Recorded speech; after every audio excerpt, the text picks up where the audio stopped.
presento, para quienes no nos conocemos, mi nombre es Javier Tarula, soy el secretario de Extensión de la Universidad.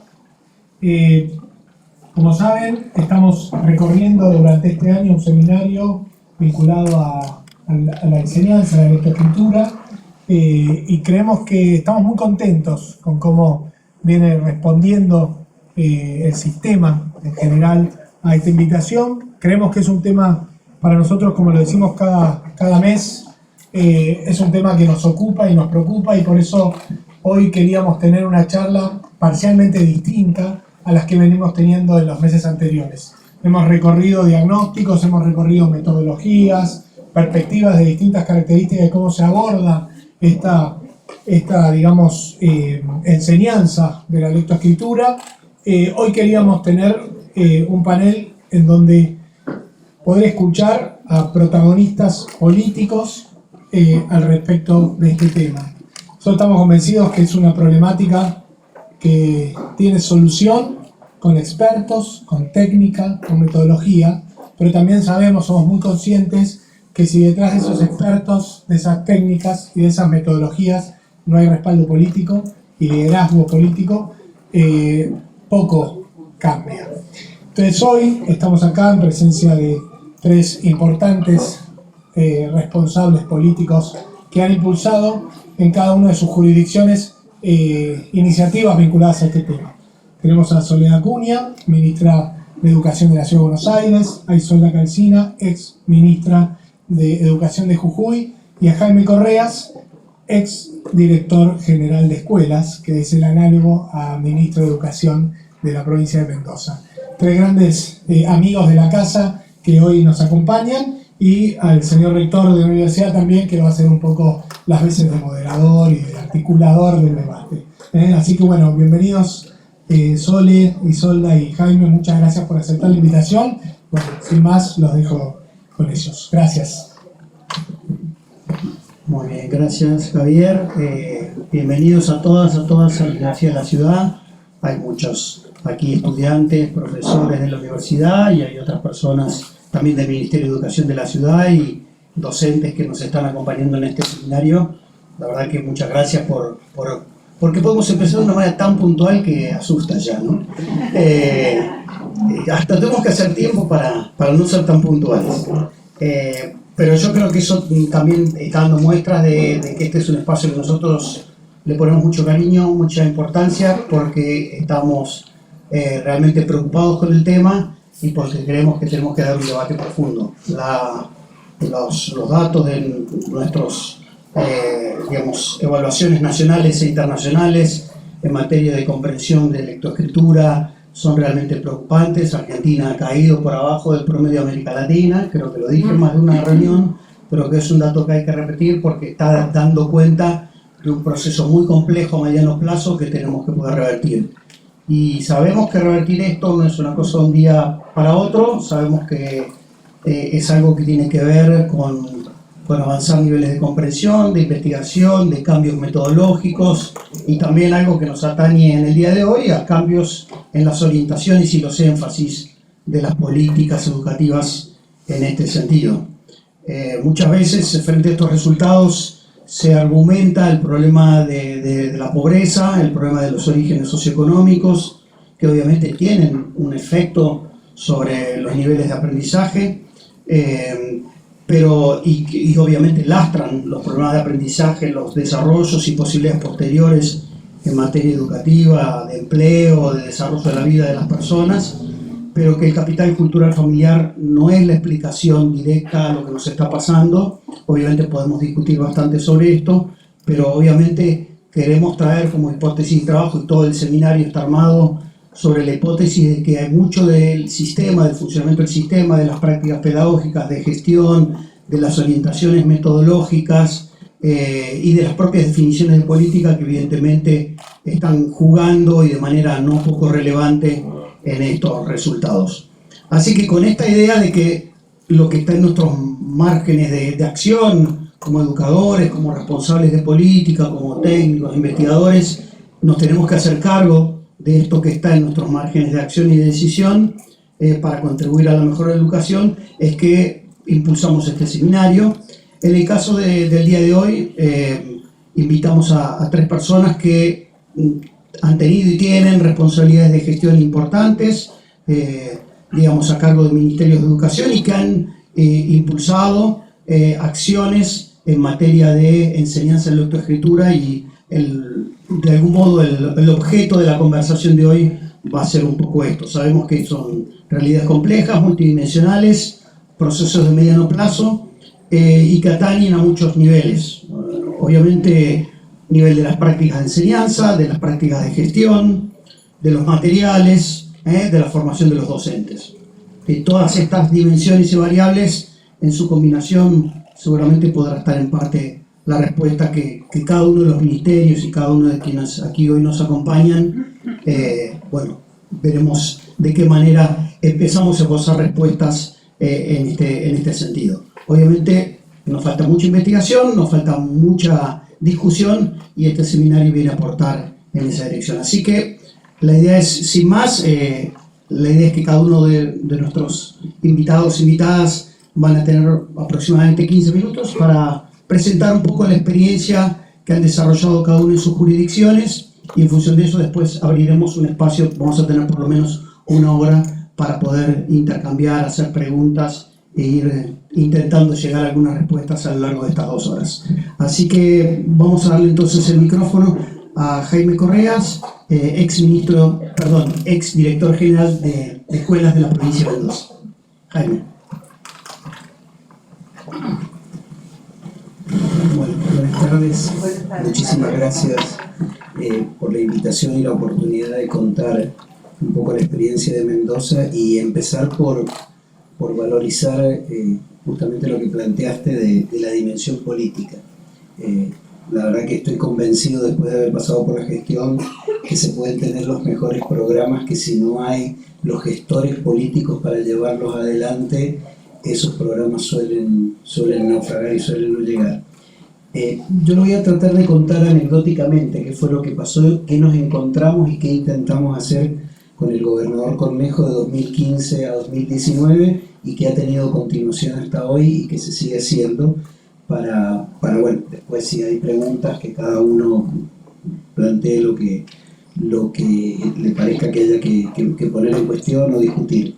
Yo estaba escuchando la radio y la escuché a Ana María Borzone hablar con la Nata y me llamó la atención. Yo soy licenciado en letras, no podía ni soñar en ese momento que iba a ser director general de escuela y escuché a una señora que por la radio decía una cantidad de cosas terriblemente sensatas que yo contrastaba con mi experiencia de padre de lo que había pasado con mis chicos, que yo iba porque no les corregían, por ejemplo, y me decían no lo corrija porque se va a traumar y no sé, y la verdad que me resultaba raro y escuché a esta señora que decía una cantidad de cosas que a mí me parecían de una enorme sensatez. Cornejo gana la elección, yo ya no trabajaba en la empresa privada donde trabajaba y él me convoca para organizar un seminario con especialistas. Me dice, mira, no sé qué es lo que voy a hacer todavía muy bien con educación, tengo un equipo, ¿vos qué harías? Le digo, yo haría una cosa que siempre se ha hecho en Mendoza, que es convocar a gente de afuera que venga a hablar con tu equipo. Entonces hicimos un seminario donde vino Ana María Borzone, Guillermo Jaime Echeverri, Pedro Luis Barcia, bueno, ahora se me van a olvidar los nombres, pero eran unas 6 o 7 personas, vino Alieto Guadaña en algún momento, a hablar con el equipo. Y la adoptamos a Ana María Borzone, que de alguna manera vino a plantearnos una cosa que la verdad que nos gustó.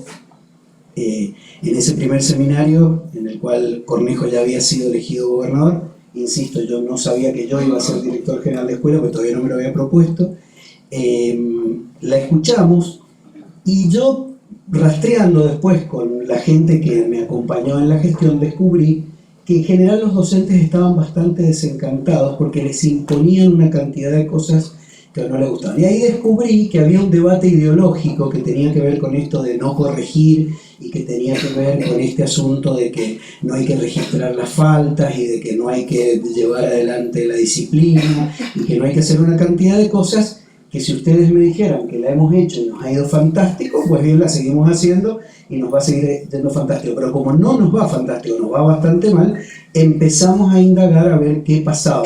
Entonces hicimos una cantidad de cosas donde se empezaron a tener en cuenta las faltas, se empezó a tener en cuenta la disciplina, se valorizó que el docente tuviera esa herramienta también de saber quién estaba, quién no estaba, si estaba bien, si estaba mal, y salió una cosa que yo hoy ya he leído algo sobre eso, pero que en ese momento no conocía, que es este famoso debate que a mí confieso que me excede totalmente y que creo que a la mayoría de los docentes los excede, que es si la conciencia fonológica, si la psicogénesis, si no sé qué. Y además creo que en última instancia ese debate es un debate para académicos, que el que lo quiera llevar adelante está muy bueno y todo, pero que la gran mayoría de los docentes lo que necesitan son herramientas para poder alfabetizar. Con lo cual tuvimos una primera cosa que yo quiero destacar ahora, un gobernador que asumió y dio sus dos discursos, uno frente al pueblo de Mendoza y otro frente a la legislatura, y de 1 hora cada uno, 15 minutos habló de educación. Hice la cuarta parte de su programa y dijo, vengo a un programa muy simple, que los chicos aprendan a leer, a escribir, que entiendan lo que leen y que manejen las operaciones matemáticas básicas. Por supuesto que el tema educativo no se agota ahí, pero nosotros sabemos que nuestro principal drama es que tenemos muchos chicos que no se alfabetizan y que desgraciadamente los chicos que no se alfabetizan se invisibilizan y de alguna manera son los que después se van quedando y los que desaparecen del sistema, porque nunca está acá Guillermina Tiramonti, que nos regaló esa anécdota maravillosa de Carlitos Tevez, del chico que va a la escuela, permanece durante 8 o 9 años en la escuela y después no sabe leer. ¿Y cómo puede ser que estuvo 8 o 9 años y no aprendió a leer? Nos pusimos a trabajar con Ana María, llevamos el libro, compramos con las dificultades del Estado del primer año, el libro llegó en agosto, pero eso lo fuimos reparando y lo que hicimos fue un programa integral. Hubo que desarticular lo que se venía haciendo, que era un programa que se llamaba algo así como Mendoza lee y escribe, y Mendoza no leía y escribía, o sea, había algunos que leían y escribían, como decía el médico de mi hijo cuando eran chicos. Yo le pregunté, ¿y los curanderos a quiénes curan? Me dice, los curanderos curan al que se iba a curar igual. Esos docentes que alfabetizan chicos que se iban a alfabetizar igual son los que dan un número que es el que calma algo nuestras conciencias, pero en realidad el problema que tenemos son con todos los chicos que no se alfabetizan. Y acá vino, de alguna manera me habían planteado algunas preguntas a contestar, avísenme cuando esté llegando al final.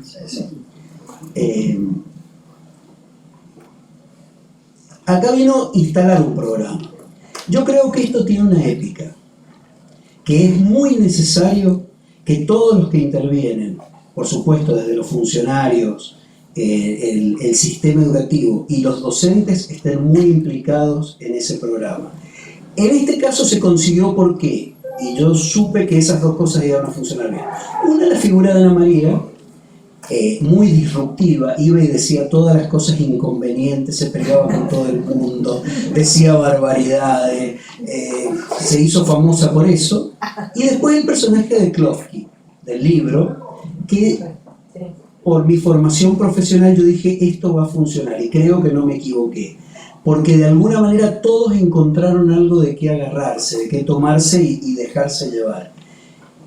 Y después está planteado acá, tuvimos un problema que para mí hoy sigue estando, que es que los institutos de formación docente siguen formando de cualquier manera sin alinearse, y creo que es una cosa que está pendiente y que hay que cambiar. Es decir, los institutos de formación docente tienen que estar alineados con las políticas que se lleven adelante.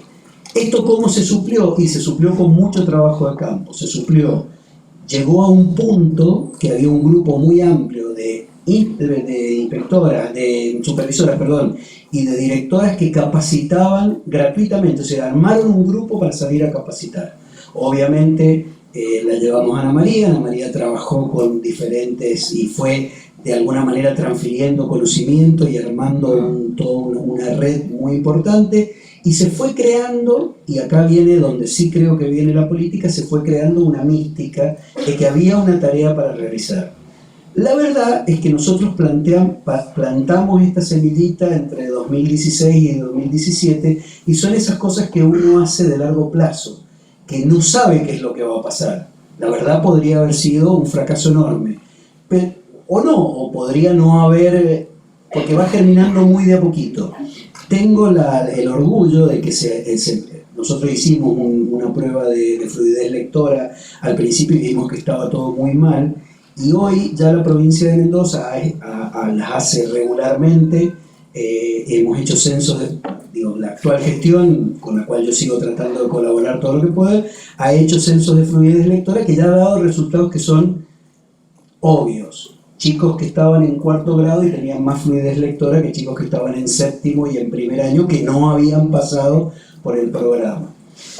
Pero hubo otra cosa más interesante de esto, y volvemos al tema de lo que plantea Guillermina del simulacro, que es que como nosotros tenemos un sistema nominal digital en tiempo real, podemos determinar cada uno de esos chicos dónde está. Es decir, no es que el 20% no llega a tener... No, sabemos que Juan, Pedro, José, Enrique, María, Claudia son los que no llegaron. Entonces con esos chicos se trabaja con una serie de programas de reparación, y lo que se ha visto, incluso con esos chicos de 7º grado, en Mendoza hay 7 de primaria y 5 de secundaria, se ha visto con esos chicos que hubo un porcentaje muy alto que no habían dado con la fluidez lectora. Cuando recién asumimos, el retraso era más o menos de 1 año, en general, de lo que tenían que llegar, estaban como 1 año más atrasados, donde medimos en 3er grado nada más. Y fue una muestra bastante chica. Ahora son censos, incluso el año pasado, el censo de abril fue de todo el sistema, o sea, todos los chicos de Mendoza leyeron en voz alta. Algún funcionario nacional nos acusó de perversos por hacer leer a los chicos en voz alta, y se hizo otro en septiembre, y lo que se vio es que había habido una recuperación por encima de lo que se esperaba de esos chicos que habían dado en los niveles más bajos. Así que supongo que estoy llegando al tiempo. Me quedan 2-3 minutos. Así que yo, si tuviera que hacer una síntesis de esto, diría que es tener un buen programa, tener la decisión política de llevarlo adelante, y tener también la decisión política de enamorar a la comunidad educativa, es decir, que todos se sientan partícipes, incluso hacer todo lo posible para que los padres intervengan. Yo la verdad que me he llevado sorpresas enormes, escuelas urbanos marginales en el año de pandemia, que en agosto las directoras me mandaban los videos y las grabaciones de chicos leyendo fluidamente en 1er grado. Quiere decir, y en ausencia, con materiales que les mandaban y todo, vía WhatsApp, vía mail, es decir, pero con un trabajo sostenido, y además, insisto, y para mí esto es muy importante, con un sistema nominal que permite seguir individualmente a cada chico y saber quién de alguna manera necesita mayor apoyo y mayor ejercitación. Así que no puedo explicarlo técnicamente, no puedo dar a lo mejor hasta muchas precisiones, sí las tengo, las precisiones de cómo han salido esas evaluaciones, pero sí puedo contar esta historia. Me parece que contar esta historia sirve como inspiradora para saber de que un sistema que venía en caída frenó la caída y empezó levemente a subir, y de alguna manera con evidencias de que aplicando ciertos programas y haciéndolo con consistencia y realmente convocando a todos, aún los que antes no aprendían, empezaron a transitar otro camino.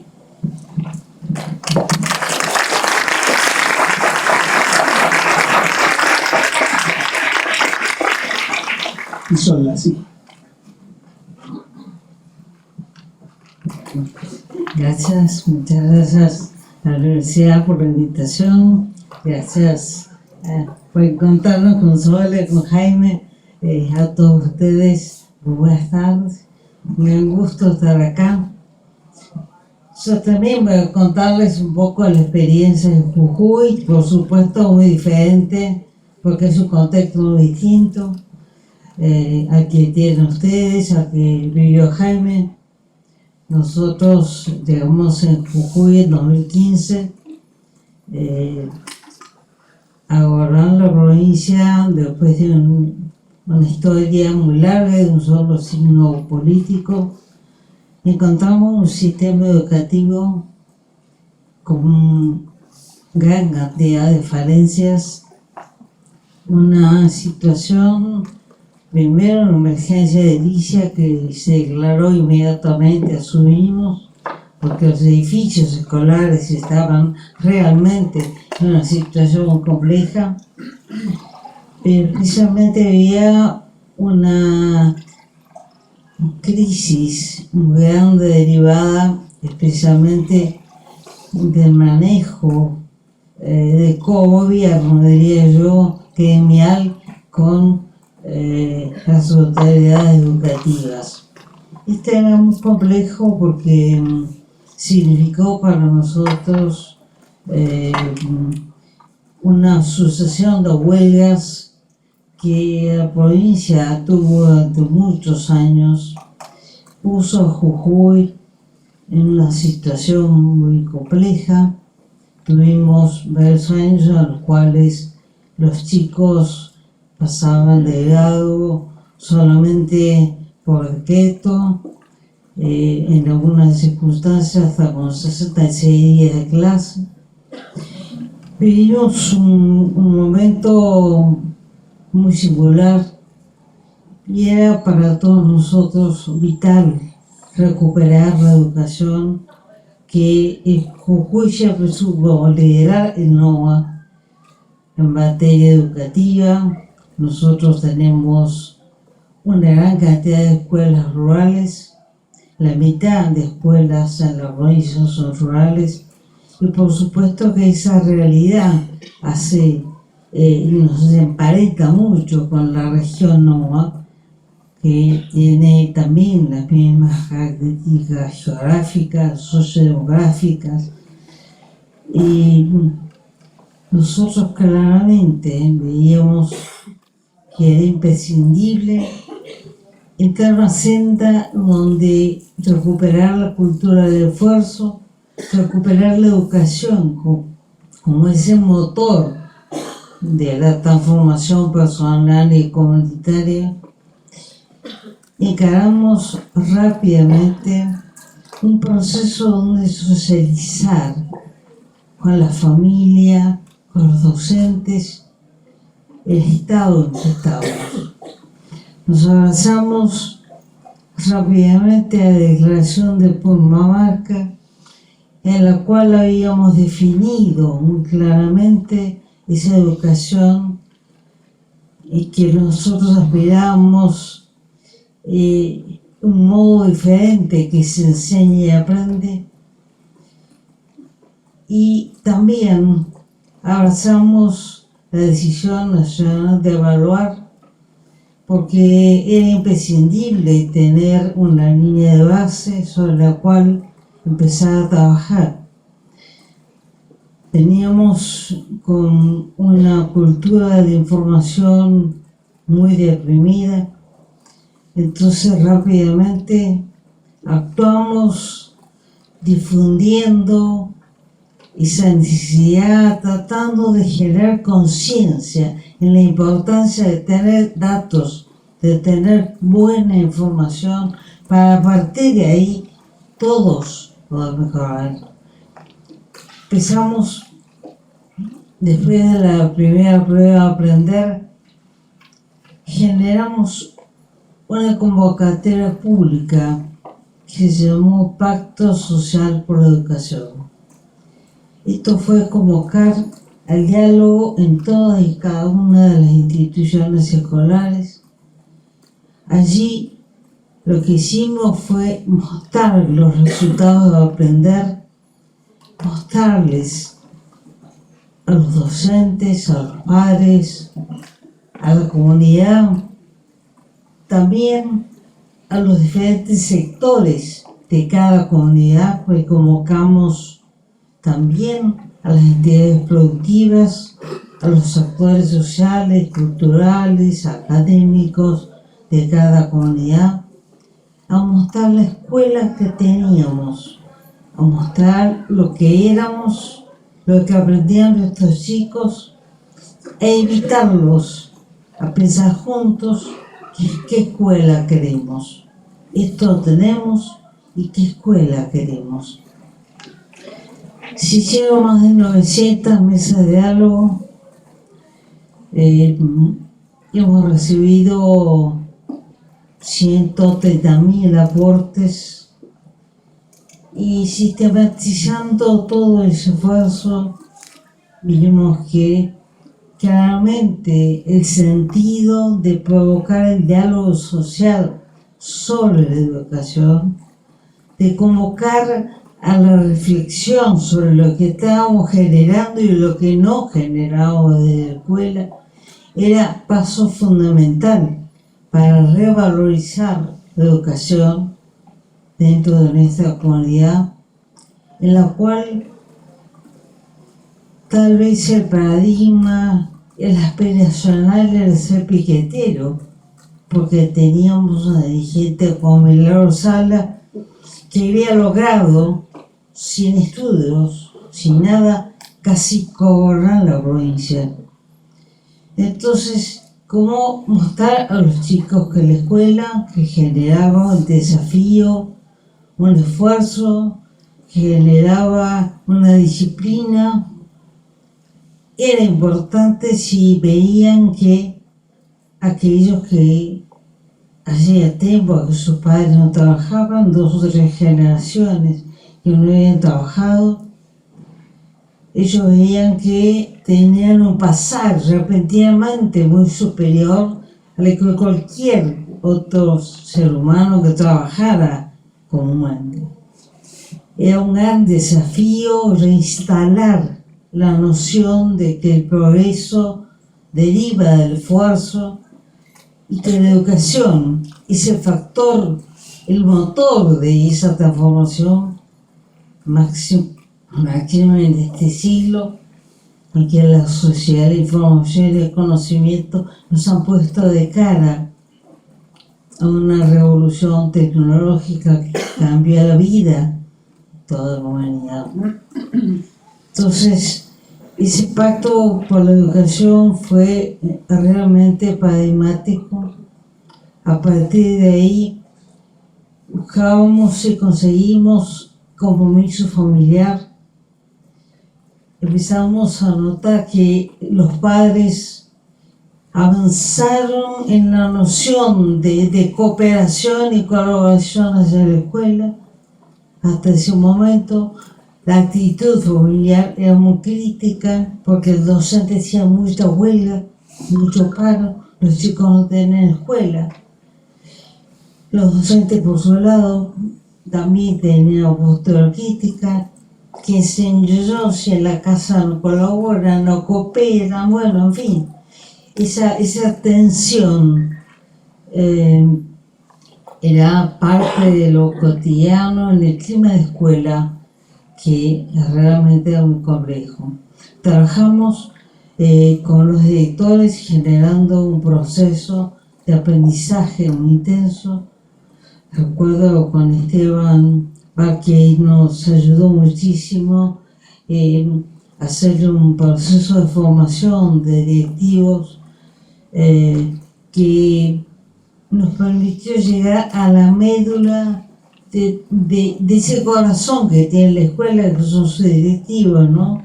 Ellos son los que tienen la pulsión de la vida escolar, los que generan el latir y son los que oxigenan la vida de la escuela. Y sin duda han sido actores vitales de todo este proceso que iniciamos. En complemento con esto, sentíamos que la alfabetización encontraba una gran dificultad porque no teníamos en Jujuy la suficiente oferta en el nivel inicial. Muchos chicos llegaban al primer grado sin haber hecho jardín o pasaban por jardines sociales que eran atendidos no por docentes, sino por dirigentes sociales, trabajadores barriales, pero sin formación adecuada para generar la estimulación necesaria de esos chicos, que por supuesto y paradojalmente eran los que más precisaban, ¿no? Esa ampliación del universo cultural que requería y que genera la escuela. Entonces, bueno, rápidamente aumentamos la oferta estatal en jardines, en salas de 4, de 5, y también fuimos generando casi en simultáneo salas de 3 en muchísimas escuelas, y hoy estamos muy cerca de tener salas de 3 en la mayor cantidad de escuelas. Hicimos una transferencia importante de recursos para dotar justamente el nivel inicial de esa posibilidad de cubrir la oferta que era indispensable en toda la provincia. Y no solamente eso, sino que además generamos jornada extendida que en la provincia solamente cubría sexto y séptimo grado de algunas escuelas, del 9% de escuelas primarias, y nosotros avanzamos al 44% de escuelas desde jardín hasta séptimo grado. Ese mayor tiempo de escuela además se complementó con un cambio curricular. Convocamos a los docentes a trabajar en la actualización de los diseños curriculares. La provincia tenía diseños propios inicial del año 98, del año 95 en primaria, y en secundaria nunca tuvo diseño propio, diseño jurisdiccional. Convocamos rápidamente y pudimos trabajar con los docentes de modo participativo para actualizar esos diseños, en los cuales incluimos esta mirada acerca de la atención a cada niño en su particularidad. Esa mirada a lo heterogéneo, a lo diverso, que lleve a aplicar el currículum no de un modo universal, homogéneo, sino especialmente a atender a cada uno según su capacidad de aprender. Enseñar a aprender, ¿no? Porque sin duda los chicos, cada uno precisa avanzar con metodologías diferentes, con didácticas distintas. Nos obligan todos a ser mejores en nosotros, nos obligan a aprender cada día más y a ser capaces de enseñarles, en realidad construyendo conocimiento con ellos, ayudándoles a identificar y a poder explicar el mundo que viven, a poder interpretarlo, a poder ponerlo en ideas, en palabras, en sensaciones, en emociones, en sentimientos, y a poder transformar ese mundo a partir de un sentido crítico. Lo contrario es repetir fórmulas que no nos llevan sino a pretender uniformar lo que no es uniforme. Muchas veces hemos discutido en el Consejo Federal de Educación la imposibilidad de generar políticas únicas y uniformes para toda la Argentina. Tenemos la bendición de contar con un país diverso, bellísimo, y justamente eso nos obliga a todos a pensar y a trabajar de un modo federal, asumiendo que la educación desde los 90 en que nació se dio a las escuelas e hizo las transferencias de escuelas nacionales, se volvió una competencia provincial, pero porque lógicamente estamos más a la mano para poder generar las políticas indispensables en cada lugar. Nosotros, además de estos esfuerzos, sabíamos que precisábamos una inversión muy especial, porque claramente los recursos nacionales se destinaron a planes específicos, pero decidimos salir a buscar una inversión para educación, conseguimos un crédito educativo, CAF, el Banco de Desarrollo de América Latina, la Cooperación Andina de Fomento, decidió concedernos ese préstamo, del cual buscábamos especialmente un abordaje integral, construir escuelas, porque nos faltaban muchas, teníamos 400 primarias y 200 secundarias. Precisábamos construir gran cantidad de escuelas, pero también necesitábamos dotarlas de tecnología, de conectividad. Precisamos capacitar a todos nuestros docentes en los nuevos diseños curriculares, sino un cambio curricular sin capacitación docente sería nada, ¿no es cierto? Y además necesitábamos modernizar la gestión, que la hacíamos en papel, que la hacíamos trayendo la sangre, decíamos, porque realmente es imposible llevar adelante una gestión educativa en estos tiempos de esa forma. Felizmente eso está hoy en ejecución, ya de las 278 escuelas, ya hay como 15 que se han inaugurado. Empezamos en pandemia a ejecutar ese crédito y felizmente hoy estamos en camino hacia esa forma de alfabetizar a nuestros niños que respete la cultura nuestra, pero que se base realmente en la cultura del esfuerzo. Sin esfuerzo, no hay educación, sin educación realmente no hay futuro, ¿no? Gracias y seguimos.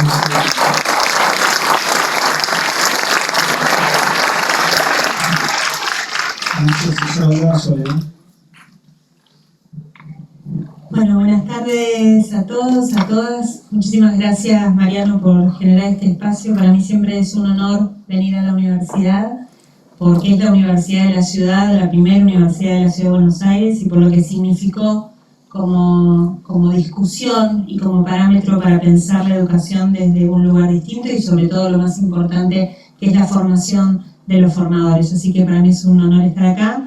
Cada vez que vengo me voy muy contenta, pero además es un honor porque veo a muchas caras conocidas que he visto además en las aulas, en las escuelas, trabajando, dirigiendo, enseñando, aprendiendo en el proceso, así que es un gusto compartir con ustedes. Siempre digo lo mismo, cuando está Guillermina en algún auditorio me da como vergüencita que yo esté acá, que yo esté escuchando, me da como cosa, pero bueno, yo hago la aclaración. Siempre mi intervención es desde la gestión política, desde el rol de conducción de un sistema educativo. Obviamente no puedo aportar detalles específicos de los procesos de alfabetización, que saben mucho más ustedes que yo. Está Florencia, están todos los especialistas, Guillermina por supuesto, pero sí me parece importante este proceso que venimos discutiendo. Esto no es una charla que empieza y termina hoy, sino que es un seminario que vienen teniendo, pero que viene siendo parte de un proceso de discusión que estamos generando en la ciudad, para permitirnos pensar cosas distintas, darnos lugar a parar la pelota y ver si lo que veníamos haciendo funcionaba o si tenemos que probar cosas distintas. Pero en este proceso de discusión y de pensar me parece que también es interesante aportar cuál es mi mirada del derrotero que nos trajo hasta acá, ¿no? Porque planteaba Mariano al principio este dato que ya todos sabemos y nos duele, de cómo hemos caído en los resultados de aprendizaje en Argentina respecto al resto de los países de Latinoamérica, y me parece, me gusta, quizás alguno ya me escuchó, pero enumerar un poquitito lo que para mí es la la causa o la matriz que nos trajo hasta acá, porque si no siempre la culpa es de la escuela, la culpa es del docente, la culpa es de los chicos que no aprenden, la culpa es de los padres que son pobres. Y no miramos la macro, que son las reglas de juego y las condiciones que hacen que esas cosas sucedan como sucedan. Y yo creo que en los últimos, por lo menos 60 años en la Argentina, venimos pasando por un proceso político y social que empieza por un país que no tiene un plan de desarrollo económico y social, y que difícilmente un país que no tiene un plan de desarrollo social y económico da las pautas sobre cuál debiera ser entonces el plan de la educación. Y no tenemos plan educativo que acompañe la ausencia de plan social y de desarrollo de la Argentina. Y nuestro sistema educativo nace con un objetivo claro de construcción, con un plan claro de cuál tenía que ser el rol de la escuela y de la educación en ese marco de un plan nacional de construcción de una nación y de una patria. Esa falta de plan baja para mí a nivel operativo, y a mí me gusta tener las cosas como tienen, ordenaditas, para mí como 5 grandes factores de este proceso y de la caída de este proceso. Y el primero empieza cuando empezamos a hacer discutir cantidad con calidad. Y cuando de ese modelo de desarrollo educativo y del sistema educativo que teníamos, empezamos a decir, tenemos que llegar a todos lados durante más tiempo, que era un objetivo que todos decimos que era correcto, pero lo empezamos a hacer discutir con el criterio de la calidad. Y esto lleva a un segundo, entonces, gran motivo de nuestra decadencia educativa, que tiene que ver con el populismo educativo en sus múltiples variantes y sus múltiples significados y consecuencias, porque cuando empezamos a discutir cantidad con calidad, empezamos a hacer discutir también, en esta mirada populista de la educación, equidad con exigencia. Y entonces, para que todos estén adentro y nadie se caiga, bueno, no exijamos tanto, no vaya a ser que alguno se quede afuera. Y entonces empezamos a decir que la escuela, para que todos estén adentro, tiene que ser la escuela que enseña, pero que sobre todo contiene, que sobre todo abraza, abriga, alimenta, cuida, y empezamos a perder el objetivo original de enseñar. Y entonces, si tenemos que exigir un poquitito menos, no evaluemos tanto, porque si evaluemos vamos a tener la evidencia a la vista, y mejor no evaluemos. O no evaluemos a los alumnos por separado para que no se sientan frustrados, o no tengamos estadísticas y evaluaciones que nos permitan tomar decisiones de mejora. Lo hemos escuchado hace muchos años, ya sabemos cómo estamos, no estigmaticemos con los datos, ¿no? Entonces dejamos de evaluar, dejamos de tener herramientas para las políticas públicas, dejamos de tener elementos para la mejora de todas las instancias que hacen al proceso educativo en un sistema. Todo esto en un marco donde además, y como tercer motivo para mí crítico, los sindicatos empiezan a ocupar, veo un amigo sindicalista que adoro, pero tomémoslo general, sin ponerle nombre y apellido. Digo, cuando los sindicatos empiezan a tomar lugar y ocupar las sillas en los ministerios, y para mí eso es un error, porque entonces los intereses corporativos corren y quitan el lugar a los intereses generales, y el interés de los adultos le quita el lugar al interés de los niños y las niñas, para quienes trabajamos y para quienes el sentido de la educación es lo más importante.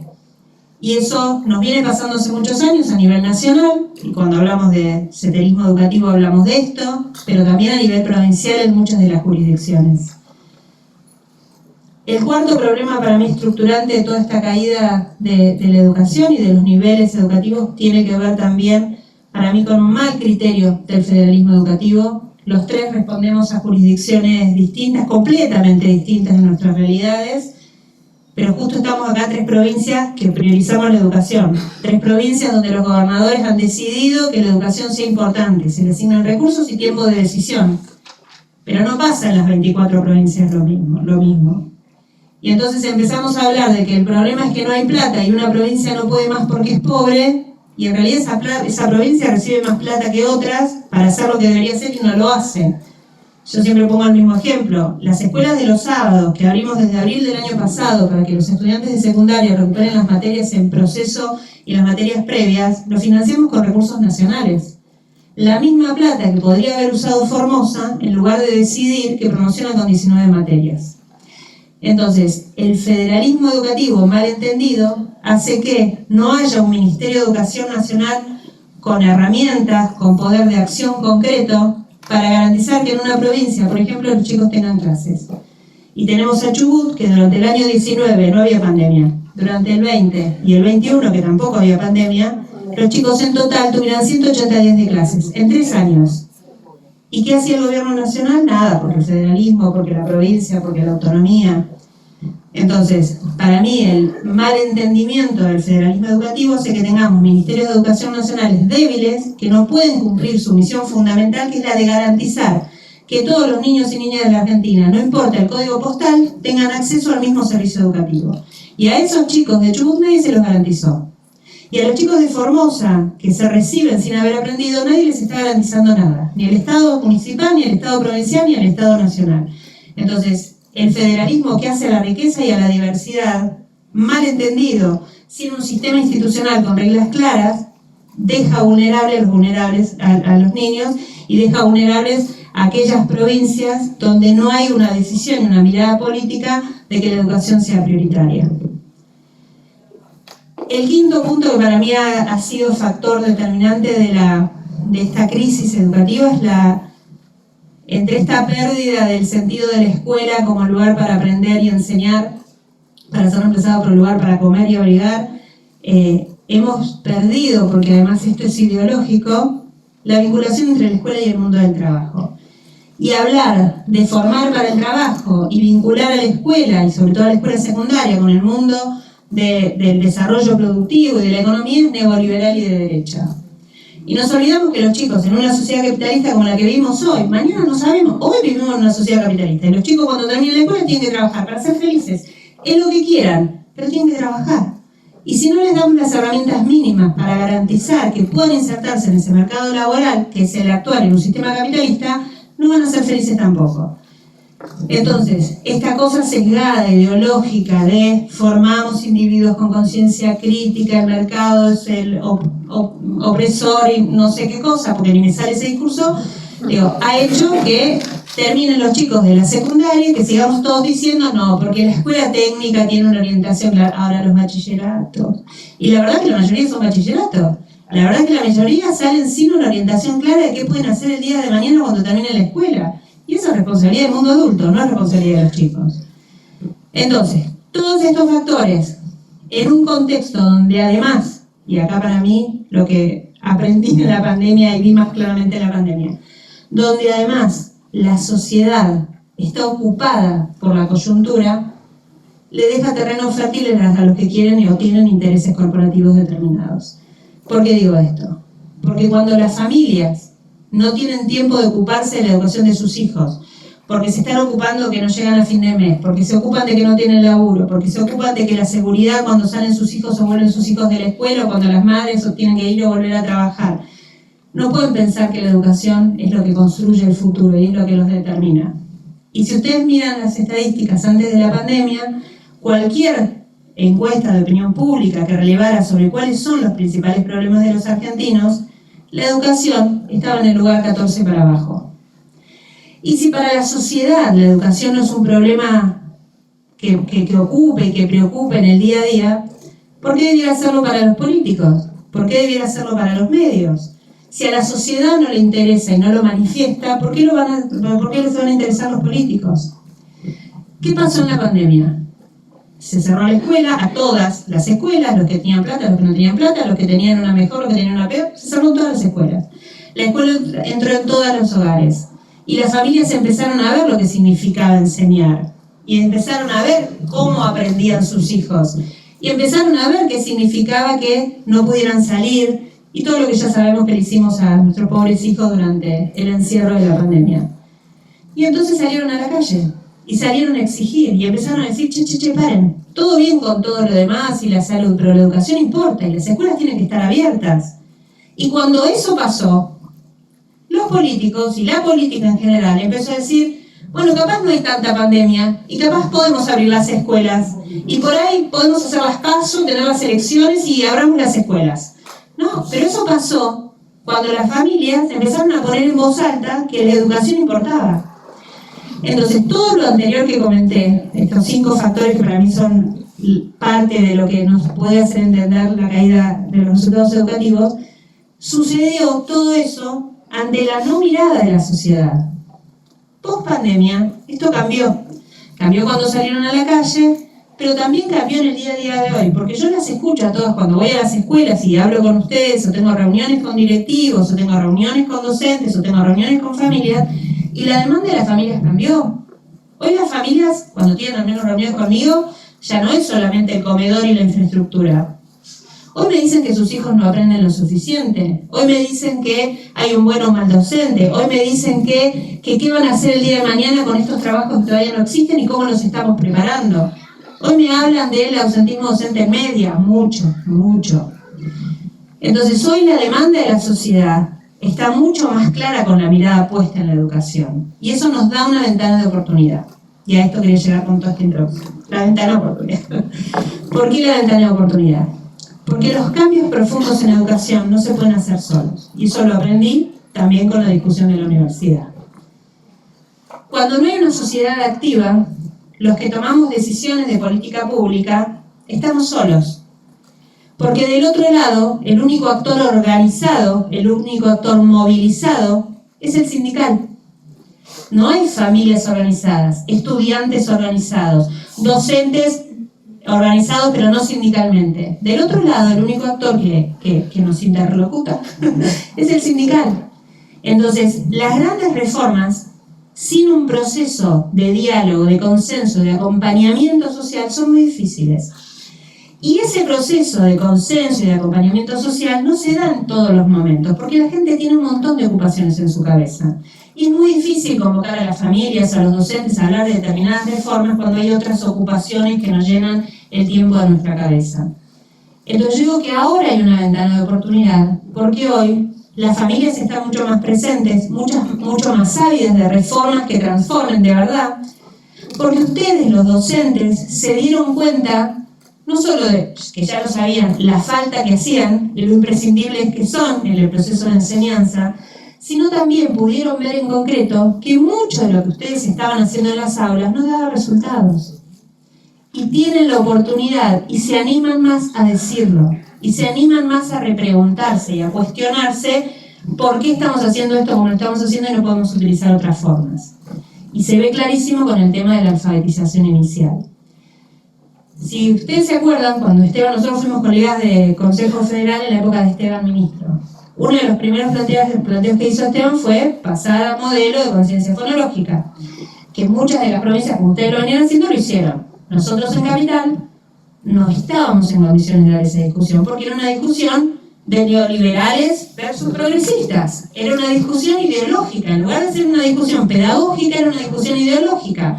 Era una discusión que a todos nos tenía atrapados en algo que no tenía nada que ver con los resultados de aprendizaje.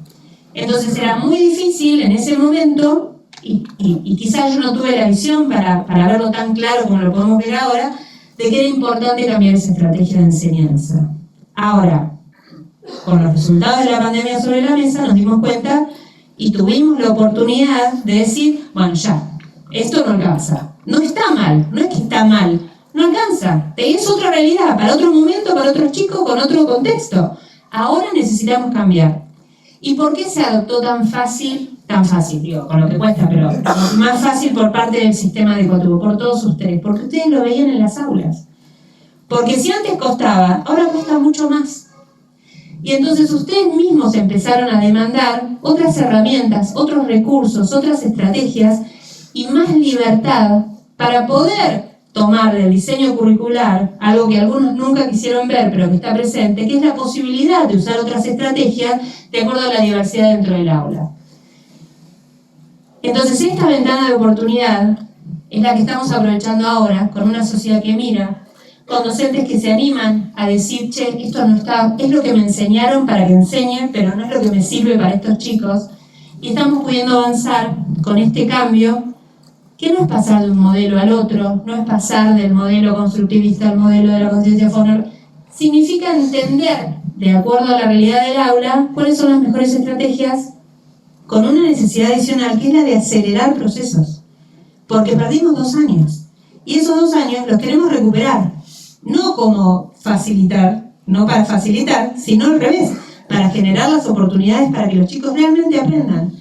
y encontramos que hay estrategias, hay métodos y hay evidencia en el mundo comprobada hace 1000 años, pero nosotros ahora lo podemos ver y aplicar, que se puede hacer de manera distinta.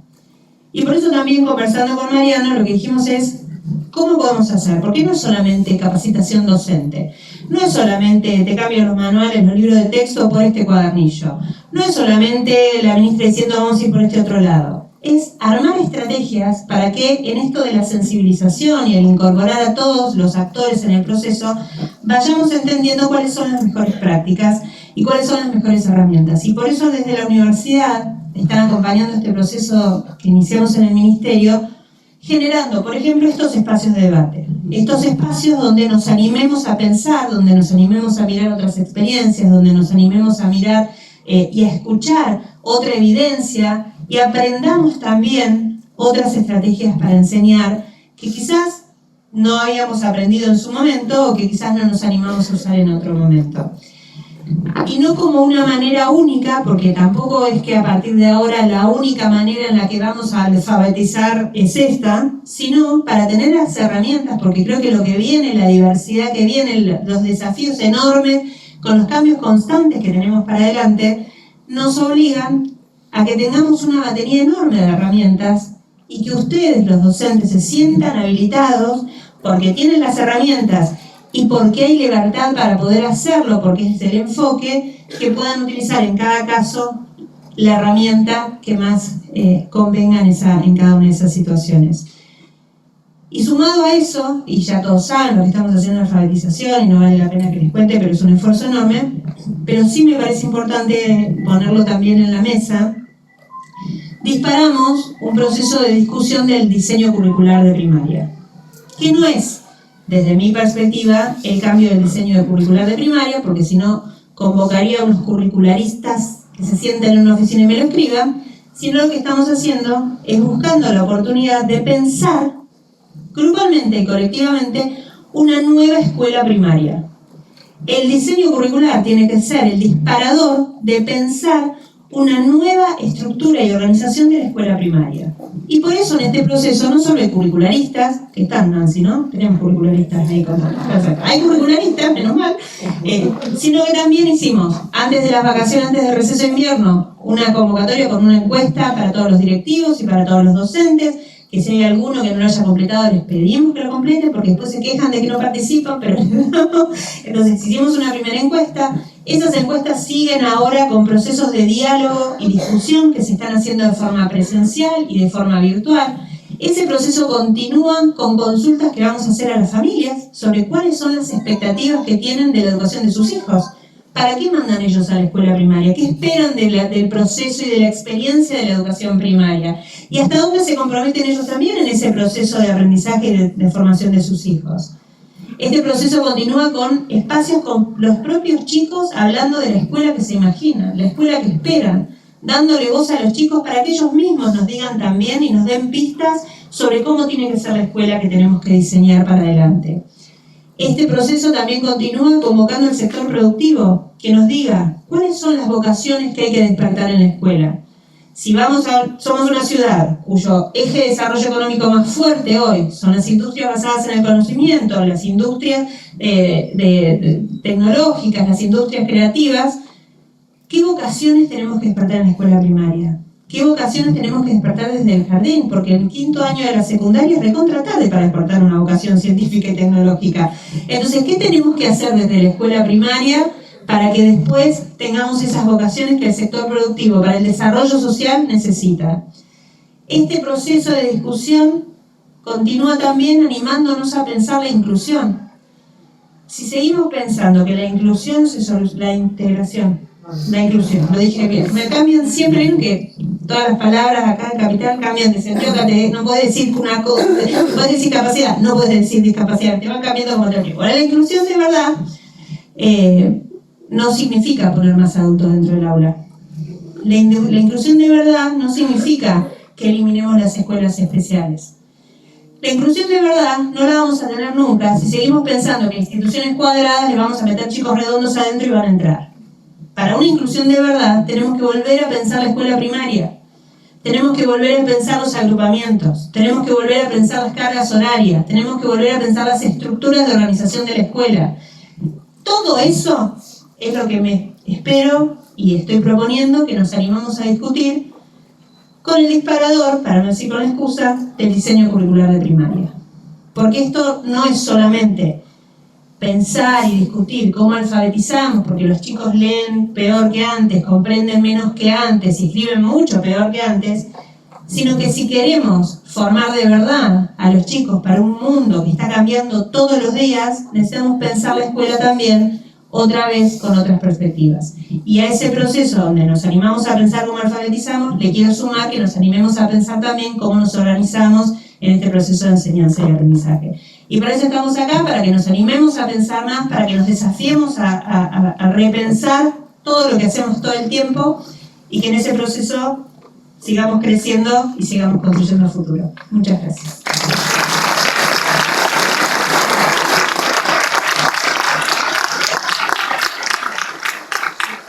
Bueno, disponemos 50 minutos para preguntas, respuestas, debate. No sé quién quiere abrir, romper el hielo. Ahí.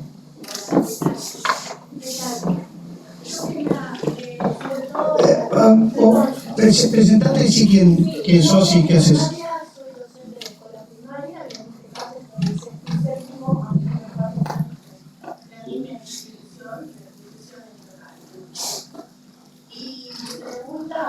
Pregunta es un... Mi petición es, nosotros estamos trabajando todo el tiempo con inclusión y como bien decía incluir no es llenar las aulas de chicos con capacidades o capacidades diferentes, sino que tenemos las herramientas necesarias para trabajar con ellos. Y la verdad que yo voy a hablar de mi caso particular, porque es lo que conozco y mi caso cercano, pero me imagino que cuando lo diga todos se van a sentir tocados o reflejados, es que no tenemos las herramientas. No tenemos un equipo de orientación escolar para 25 escuelas, nunca llegan a tiempo. Uno hace informes a temprano, a fecha, a tiempo, como le queramos decir, descubrimos que hay un niño que tiene alguna discapacidad, una capacidad diferente, o una problemática emocional, psicológica, psicofísica, etc. Lo plasmamos en informes, hacemos montones de cosas que después no sabemos a dónde llega, porque el equipo de orientación escolar aparece en octubre y nos dicen, bueno, PPI ya no se puede hacer porque el PPI se hace en marzo. Pero yo te hice el informe en marzo, pero la capacidad de llegada a mi escuela llegó en octubre. Entonces ya me pasó todo un año de un niño que no tiene la herramienta necesaria. Y yo como docente no soy ni psicóloga, psicopedagoga, psicomotricista, etcétera, etcétera, para tener tantas diversidades. Y uno hace lo que puede, lo que intenta, con buena voluntad, le ponemos el cuerpo, la cabeza, le ponemos todo, pero a veces no damos abasto. Y sentimos que todo nuestro esfuerzo no se ve reflejado porque los niños promocionan sin los aprendizajes necesarios. Y yo, que tengo 7º grado, todo el tiempo pienso a dónde va a ir a parar ese niño que me llegó a 6º, porque yo tengo 6º y 7º, sin estar alfabetizado, y yo hice lo que pude, y por ahí aprendió a leer apenas algunas palabras, a escribir su nombre, algunas palabras, a conocer los nombres de su familia, y ya, porque viene con una discapacidad grave, perdón, no discapacidad. Se dice, ahora se puede. Ahora se puede decir. ¿Y cómo va a ir ese niño a una escuela secundaria? Que encima la escuela secundaria los aloja de esta manera, en una computadora donde pongo mi nombre, mi apellido y mi DNI, y me sortean y caigo allá. Y entonces ese nene aparece en una escuela por ahí técnica, porque la mamá dijo, ay, me gustaría técnica. Y después ese nene va directo al fracaso. ¿Y qué va a hacer con su emoción, con su O sea, es como que lo está tirando a que le va a ir mal, porque el pobrecito no va a poder arreglar. Repasemos todo el tema. Sí, y lo mal que se va a sentir. Entonces uno se siente en esa disyuntiva de saber cómo hacer. Y la verdad, yo quisiera pedirle de encontrar la forma de agregar en cada institución o cada más profesionales que nos apoyen en esto, porque lo queremos derivar a la escuela interdisciplinaria, no hay vacantes, no hay espacios, no hay lugar, o sea, son todas puertas que se nos cierran y nosotros le abrimos la puerta a todos los niños, sean como sean, y bien. Entonces, la verdad que una manito para nosotros que estamos luchando día a día y queremos que nuestros alumnos aprendan. Digo que para eso estamos acá. Gracias. Lo dije recién en mi participación, para mí la solución no es más adultos dentro de la escuela, no es que yo te ponga un equipo de DOE específico para tu escuela, ni que te ponga un equipo de trabajadores sociales o psicopedagogos en la escuela, porque la escuela va a seguir teniendo el mismo formato, con la misma estructura, los mismos agrupamientos y los mismos niveles de exigencia, y no va a ser una escuela inclusiva, aunque yo te ponga más adultos. Y te puede haber, seguramente acá hay ejemplos de otras escuelas donde tenés 3 adultos adentro del aula, más la docente, acompañando a chicos que tienen una inclusión. Entonces, no es la alternativa. Por eso yo estoy planteando algo mucho más desafiante que nombrarte gente, porque me resultaría más fácil, aunque no más barato, pero más fácil nombrarte gente con equipos para cada escuela, animarnos a pensar y buscar una estructura distinta que permita incluir la diversidad, y en la diversidad también está la discapacidad, para que albergue de la misma manera a todos los chicos con todos los diagnósticos y los no diagnósticos, porque hay un montón de chicos con dificultades, y más post pandemia, sin diagnóstico. Entonces, para mí no es la misma escuela más gente, sino es otra escuela. Y por eso estoy proponiendo una discusión donde nos animemos a pensar otra escuela. Y el segundo punto es, y ahí es donde yo todavía no termino de encontrar, y en el equipo saben que yo lo planteo todo el tiempo, no termino de entender de dónde viene este mito urbano. ¿Por qué llegan a 7º grado sin saber? Porque todos me dicen, de arriba, cuando pregunto en las escuelas, cuando recorro, me dicen, de arriba la orden es que pasen todos. Yo, miren, arriba mío está el jefe de gobierno. Yo no me lo imagino a Larreta diciendo que promocionen todos. Y la verdad es que en estas discusiones que se han planteado muchas veces, donde los docentes se ponen firmes en no puede pasar de grado, nosotros todas las veces hemos bancado, para decirlo de manera coloquial, las posiciones de la escuela. Nosotros no aceptamos que se salteen las posiciones de la escuela. Nosotros no aceptamos cuando nos vienen los casos derivados directamente al ministerio, porque también están, no, porque llaman al ministerio y nos obligan a hacer.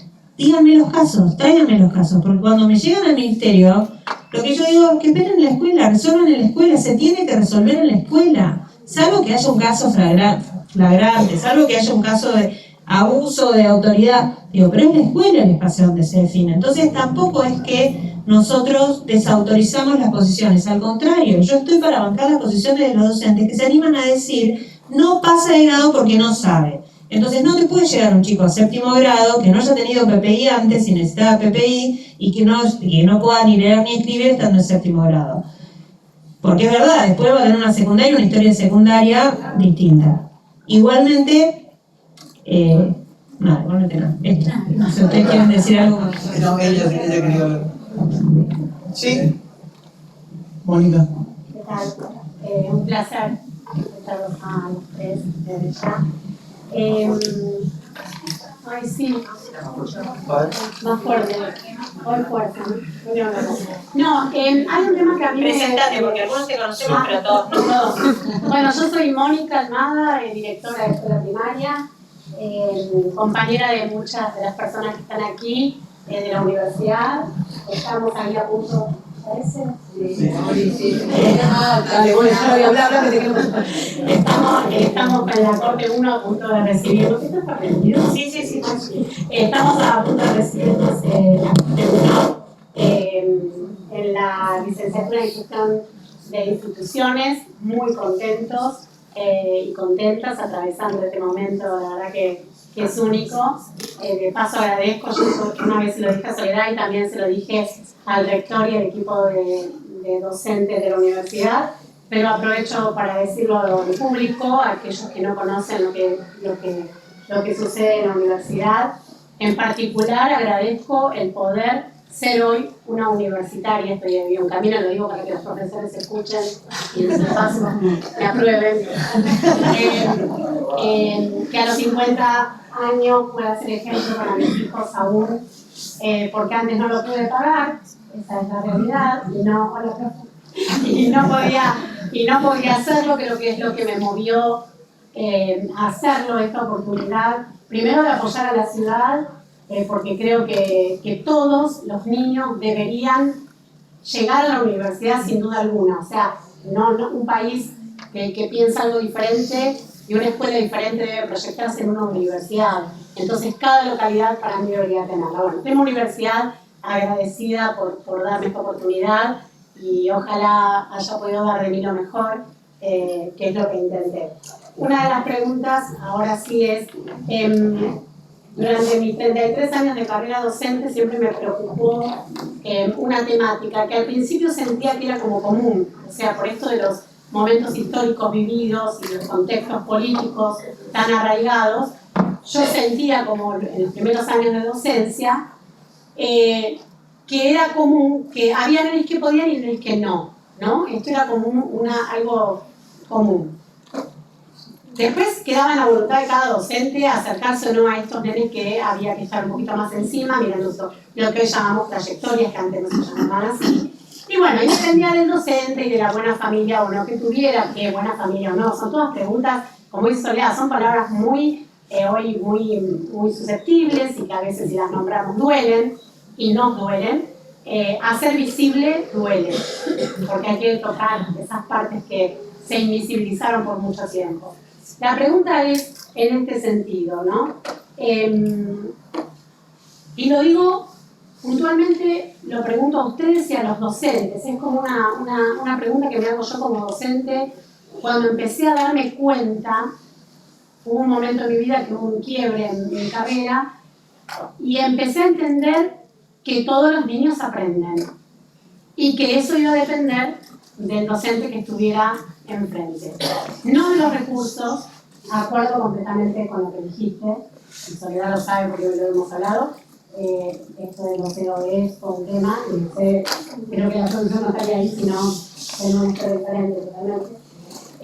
Sacando esto, digo que hoy comprendo que todos los niños aprenden, y la preocupación grande que tengo es que aún siga instalado en el ámbito docente que no todos los niños pueden aprender todo, más allá de que está la frase dicha, la profesora se ríe, pero me entiendes a lo que voy a ir, de que está la frase dicha, a su tiempo van a aprender, ya van a aprender, y ya va a aprender, excede los límites que no llegan nunca. Y me parece que acá hay mucho de las voluntades docentes, que creo que debemos, perdón si lastimo a alguien, pero necesito que reflexionemos también sobre esto y preguntarles o decirles, lo anoté, pero de cualquier cosa, un poco cómo traccionaron las tensiones quizás en el interior, para ver qué vamos a hacer acá, estas tensiones que se dan entre, si no hay familia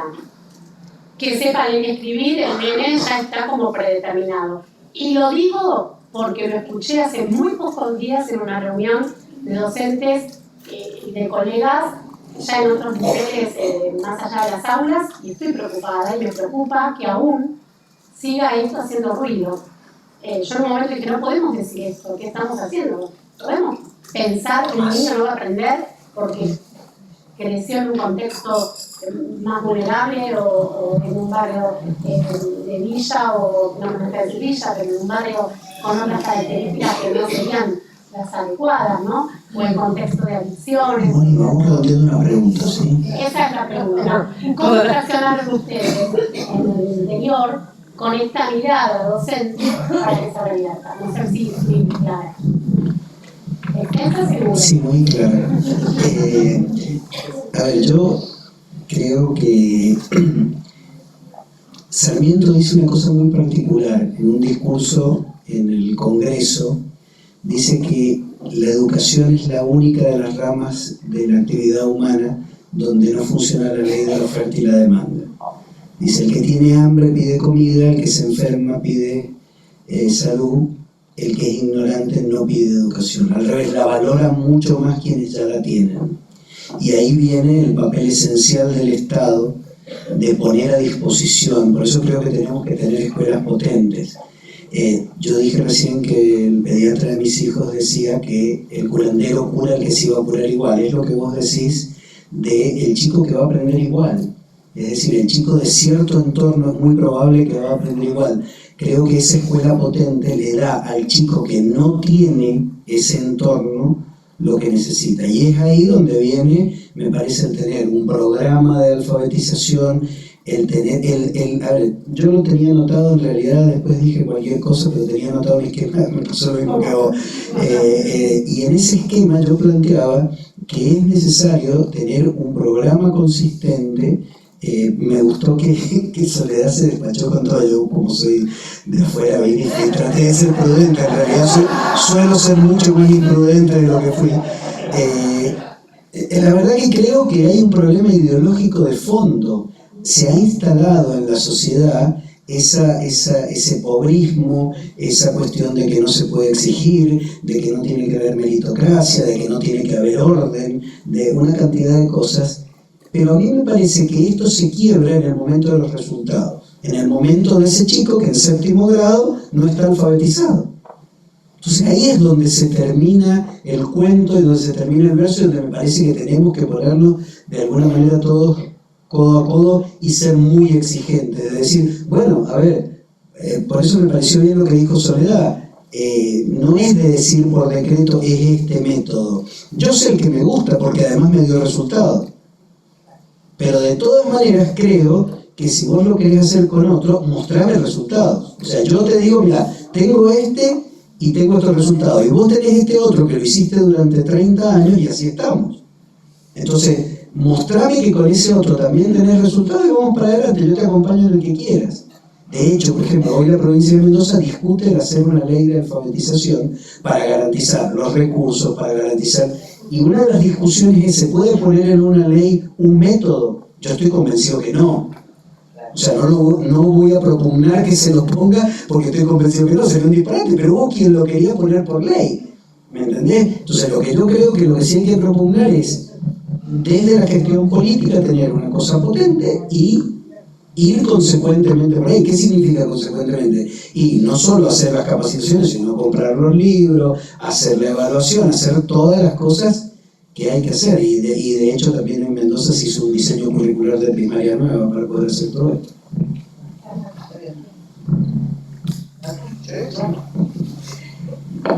Yo quería agregar lo que dijo recién Jaime, que el Estado tiene otras herramientas, además de la escuela. No educa solamente la escuela, sino la aldea, ¿no? Educamos todos. Y a veces pasa que desde el Estado tenemos compartimentada la capacidad de respuesta, ¿no? Uno mira la cantidad de alimentos que tenemos de desarrollo social o humano, desde salud, desde diferentes áreas de gobierno, y lo que falta a veces es la articulación, porque sin duda, en cuanto a recursos, a veces, aunque uno imagine una escuela nueva, la escuela tiene que tener un abordaje sistémico, los chicos precisan un abordaje sistémico y el Estado debe tener capacidad de brindarlo. Creo que tenemos que avanzar hacia un Estado más inteligente. Necesitamos un Estado que se transforme a sí mismo. Estamos en el marco de la transformación digital, de la capacidad de respuesta que esté más cerca del ciudadano. Ese Estado tan burocrático, tan ese paquidermo que cuesta mover a veces, tenemos que reemplazarlo porque la necesidad de las personas hoy tiene que ser respondida en tiempos más reales y la verdad es que la tecnología, si sabemos usarla, si sabemos generar esa cultura de información que nos dé datos y nos dé capacidad de respuesta, bueno, ahí pienso que está la clave hacia donde por lo menos nosotros en Jujuy tratamos de ir. Ahora justamente 6 años estuve a cargo de educación.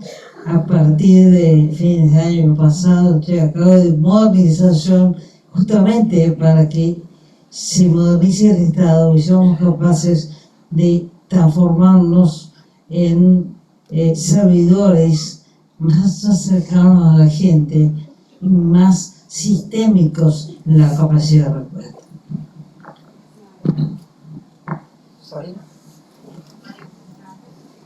Yo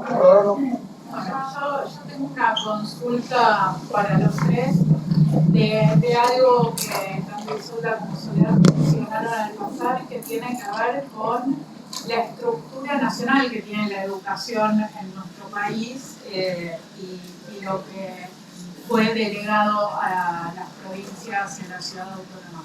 En ese sentido, a mí me resultaría muy interesante una reflexión de cada uno de ustedes sobre las ventajas de lo que significó la reforma y la Ley Federal de Educación y que sean las provincias quienes tienen el manejo de las escuelas, los docentes, y también preguntarles si ustedes creen que esto implica desafíos. Hay algo que dijo Soledad que yo lo vengo pensando hace mucho tiempo, que es sobre la desigualdad, sobre esto que ella resumió también diciendo que el código postal de cada chico termina determinando en muchos casos no solo el nivel de educación que recibe, sino en la Argentina de hoy que tenga clases o no tenga clases. Entonces mi pregunta es, a tantos años de la Ley Federal de Educación y de la reconversión del Ministerio Nacional a su estado actual, si ustedes creen que hay cosas para revisar allí, ¿cuáles serían? ¿Puedo ser todo imprudente que sea? Queremos que seas imprudente porque hay que dar espectáculo. Yo creo que hay un conflicto irresuelto. Lo primero que hay que tener en cuenta es que hay una disparidad entre las provincias fenomenal. Es decir, no es lo mismo hablar de la educación en Córdoba, en Cava, en Mendoza, en La Pampa, que hablar en Formosa o en Chaco o en Santa Cruz, porque las realidades son completamente distintas. Salen una cantidad de cosas que son totalmente distorsivas cuando salen esos rankings salariales, por ejemplo. Un bife cuesta totalmente distinto en Jujuy que en Mendoza que en Santa Cruz. Entonces son todas cosas que son distorsivas. Hasta el momento, y hay una gran discusión en esto y en algunos foros donde estamos discutiendo, bueno, Guillermina inició la coalición por la educación y uno de los temas que estamos discutiendo es esto de justamente ver qué pasa con el gobierno de la educación. Es que hay una dificultad enorme porque hay cosas que están superpuestas, que están evidentemente superpuestas. Hay provincias que tienen capacidad instalada para hacer determinadas cosas. A ver, me voy a poner en absolutamente provincial. Hay un problema no resuelto desde 1880. Ustedes viven en una ciudad que lo tiene todo, incluso que tiene lo que pagan las provincias. Porque la educación en Argentina la pagan las provincias. Y Solda, ¿cuánto es de lo salarial, cuánto es lo que paga la provincia en relación a lo que viene de nacional? Casi 90%. 90 o 95%. Entonces muchas provincias que tienen capacidad instalada dicen, ¿por qué un señor que está sentado en Pisurno me tiene que decir lo que yo tengo que hacer? Lo cual es una estupidez, porque nos tendríamos que poner a trabajar en conjunto. Pero de todas maneras ahí hay un tema no resuelto, porque en Pisurno hay un departamento de secundaria que entra en conflicto con el departamento de secundaria de cada una de las jurisdicciones. En algunas jurisdicciones molesta, porque la verdad que la jurisdicción le sobra, y en otras jurisdicciones es una bendición porque le lleva lo que la jurisdicción no tiene. Ahora, ese problema irresuelto de la capitalización de la Argentina, insisto, 1880, es un problema que sigue vigente. Yo lo primero que llegué creo que estábamos los tres, a la primera reunión en La Plata, en fines de 2015, lo primero que dije, mire, hay que hacer un glosario porque las mismas palabras significan cosas distintas en cada una de las jurisdicciones. Entonces, cuando estamos discutiendo un tema, resulta que estábamos hablando, a lo mejor dos, y creíamos que estábamos discutiendo lo mismo. A ver, ejemplo, yo pregunté en un determinado momento, porque descubrí que había 120 delegados gremiales que eran directores o subdirectores de escuela, y descubrí que había provincias donde no había uno. Y yo tenía 120 directores que me iban a cerrar la escuela el día que hubiera un paro, porque iban a trabajar como delegados gremiales y no como director de escuela, que tiene que tener la escuela abierta, y después si cada uno quiere hacer paro, que haga paro, pero esa persona es un funcionario del Estado.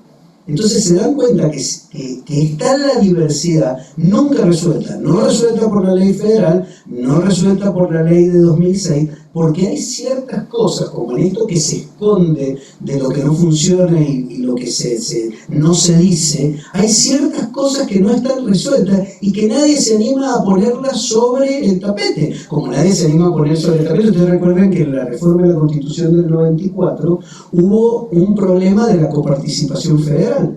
Y había 2 años para hacer una nueva ley de coparticipación. Estaba hablando del año 94, lo va a cumplir, y todavía no se ha hecho. Y hay provincias que se perjudicaron y provincias que se beneficiaron. ¿Y qué es lo grave? Que es la idea central, y esto lo podemos aplicar a las escuelas. Las provincias, y lo dijo Isolda hace un rato, las provincias que más reciben de coparticipación son las provincias más atrasadas, y a ninguna le sirvió para mejorar su sistema. Y esto pasa lo mismo también en educación. Entonces hay una cantidad de cosas que no se terminan de decir, que no se terminan de poner en la discusión pública. El debate en general en la discusión pública es de muy baja calidad, porque se terminan discutiendo eslogans y no se ponen evidencias y cifras sobre la mesa. Además, con otro problema, hay más de una jurisdicción donde no hay cifras.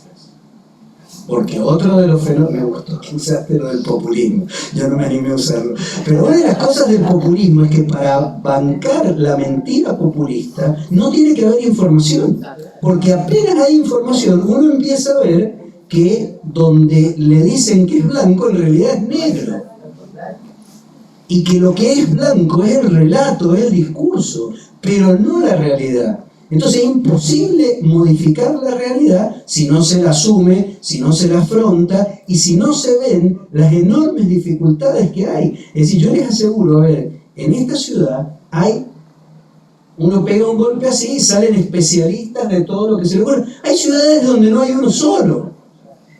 Entonces, a ver, por ejemplo, les voy a dar un ejemplo bien concreto. Yo hablé del censo de fluidez lectora. Cuando hablé del censo de fluidez lectora, aparece una de las nuestra que conoce y me dice, ojo que no hay psicometristas. Digo, ¿qué es eso? Y no se puede hacer un censo de fluidez lectora si no hay psicometristas. Bueno, por suerte la gestión actual, y lo puedo decir con orgullo porque no es la mía, o sea que no es autobombo, supieron de eso, vinieron acá, capacitaron 4 psicometristas, y en el censo de fluidez lectora se hace con los psicometristas que se... Yo ni sé lo que es un psicometrista, ni tengo por qué saberlo, pero fíjense qué importante de que se esté haciendo una cosa bien hecha. ¿Saben cómo se llama eso? Capacidad instalada. No puede ser que para cualquier cosa haya que pasar por Buenos Aires. Y hay provincias que si no vienen acá, no tienen nada, entonces reciben lo que les mandan de acá. ¿Por qué? Porque por una razón de tamaño, de capacidad instalada, de una cantidad de cosas, es una usina de conocimiento, de especialistas, de una cantidad de cosas. O sea, pero ¿a qué habría que tender? Y creo que, bueno, vos, Soledad, padecés menos, porque estás acá. Pero Isolda y yo, que estamos muy lejos, ¿qué es lo que se necesita? Y que en cada una de nuestras provincias vaya una Ana María Bolsoni que deja capacidad instalada. Es decir, no me sirve de nada que venga uno que viene hoy, trae su cuestión, lo aplica y se va y no queda nada. O sea, uno de los grandes méritos es que hoy hay gente que puede seguir con todo eso. Ahora, para eso tiene que haber gente con generosidad y tiene que haber también lo que los convocan con una idea de que hay que armar capacidad instalada en cada uno de los lugares. Perdón por el énfasis, pero este tema me pone como loco.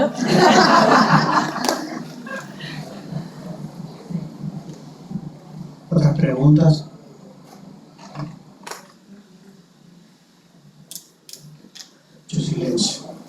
chico decía, soy porteño en mi provincia, soy provinciano en Buenos Aires y argentino en todo el país. Y yo creo que eso hay que rescatarlo.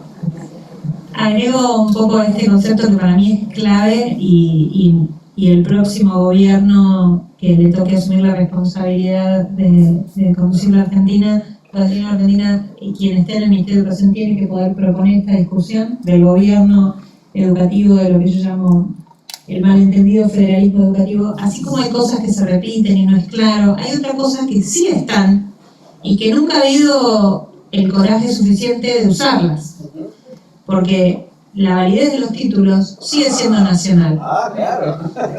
Entonces, así como faltan un montón de herramientas, y así como faltan o existen muchas superposiciones, hay otras herramientas claras que se podrían utilizar, pero que se necesitan coraje y decisión política para usarlo, porque en el momento que un ministro o una ministra decida empezar a aplicarlas, va a venir el ministro del Interior a decirle, che, necesitamos a esos gobernadores que voten la ley de la cualquier otra cosa, y entonces hace falta un gobierno que tenga claro que la prioridad es la educación, que la decisión de priorizar la educación significa dar algunas discusiones incómodas, y que esas discusiones incómodas tienen consecuencias políticas en otros ámbitos de negociación también.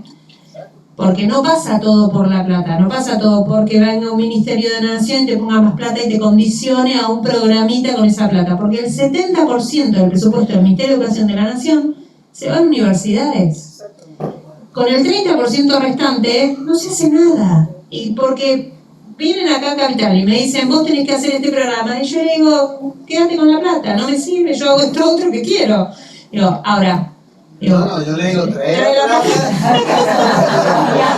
No, yo también, después hago cualquier otra cosa, pero a lo que voy es, no pasa solamente por generar incentivos positivos con recursos para ir a las provincias para convencerlas de que vayan en una u otra dirección. Hace falta decisión política para tomar decisiones incómodas que condicionan realmente las acciones de las personas.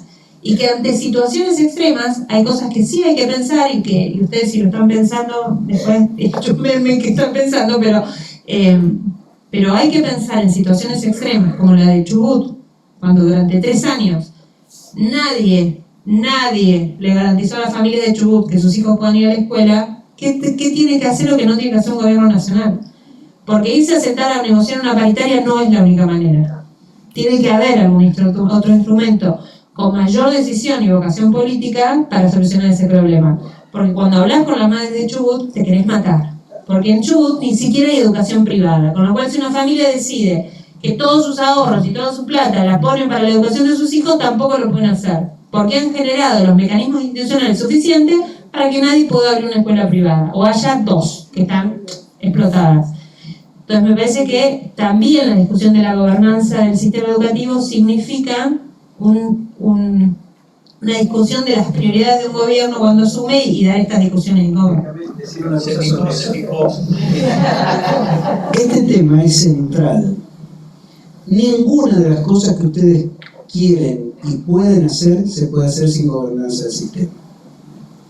O sea, todo lo otro, toda la discusión, si la psicogénesis, si la conciencia fonológica, si la escuela secundaria nueva, si los edificios los vamos a poner cabeza para abajo, los vamos a poner cabeza para arriba, no se puede hacer sin gobernanza del sistema. Y gobernanza del sistema es mucha concentración de poder político para poder decidir sobre el sistema y dar todas las batallas que haya que dar, porque no hay ninguna cosa importante que haya que hacer en la educación argentina que no se haga con un alto grado de conflictividad. Y yo les puedo escribir un libro sobre eso, porque desde el primer día que me senté, tiernito y sin saber dónde me había metido, desde el primer día tuve problemas. ¿Por qué? Porque yo justamente no venía del sistema. Entonces, con total ingenuidad, dije, pero ¿cómo puede ser que tal cosa? ¿Y cómo puede ser que tal otra? ¿Y cómo puede ser que tal otra? Y empecé a meter los dedos en el ventilador, los dedos me quedaron llagados. Pero me di cuenta, y otra cosa, Sole, que es clave, no hay esa revolución educativa si no empieza en el presidente de la República. O sea, olvídense. El próximo presidente de la República, ustedes escúchenlo hablar 15 minutos y después de esos 15 minutos van a saber si la revolución educativa va a venir o no. Y si no, vamos a seguir adelante con cosas que vamos a ir haciendo, posiblemente vamos a ir mejorando y todo. Pero eso que queremos todos, que es poner patas para arriba, dejar de macanear y empezar a hacer las cosas en serio, se hace con alta conflictividad y con concentración de poder político para hacerlo. Porque además, este bendito país tiene un montón de gente que sabe lo que hay que hacer.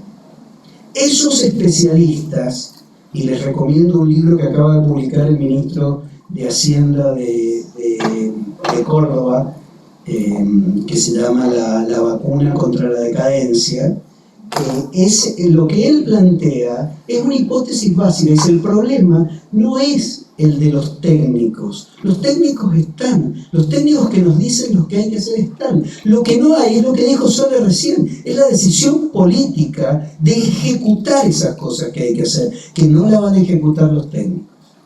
Porque los técnicos saben, pero después no saben cómo esas cosas se hacen dentro de la política, que es mucho más complejo, porque pasa lo que dice Soledad, hay un enorme poder de veto, hay un enorme poder de veto sindical, hay un enorme poder de veto de las provincias. ¿Por qué? Porque es un veto cruzado. Pasa lo mismo que con la coparticipación. Pasa que los dos votos de los dos senadores de tal son muy importantes para la ley de la no sé qué cosa, del no sé qué cosito.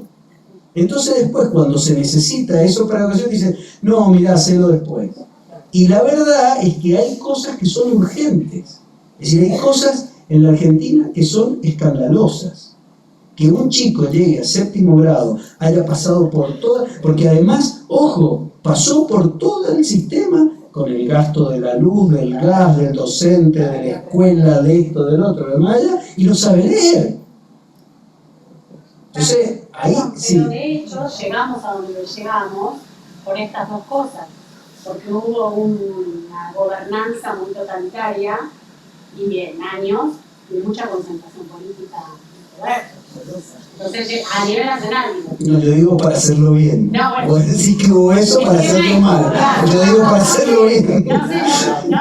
Pero para hacerlo bien, ¿saben qué es? Que evaluemos y digamos, che, fulanito no aprendió a leer. ¿Qué pasó que fulanito no aprendió a leer?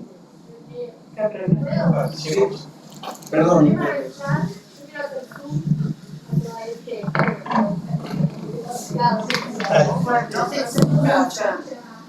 Quiero hacer zoom en mi práctica docente y expongo una situación. Pero vamos de nuevo, dale. Sí, perfecto. Pero el micrófono no se apagado. escuchamos con el de madera. Pero dale que te escuchamos.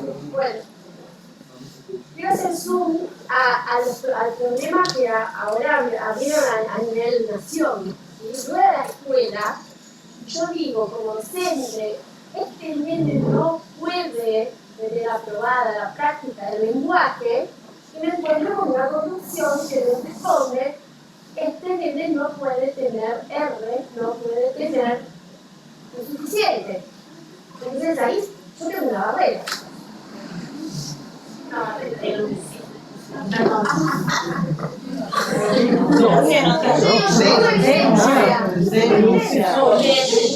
Que hay docentes aguerridos en esta, que hay conducciones hiperpopulistas.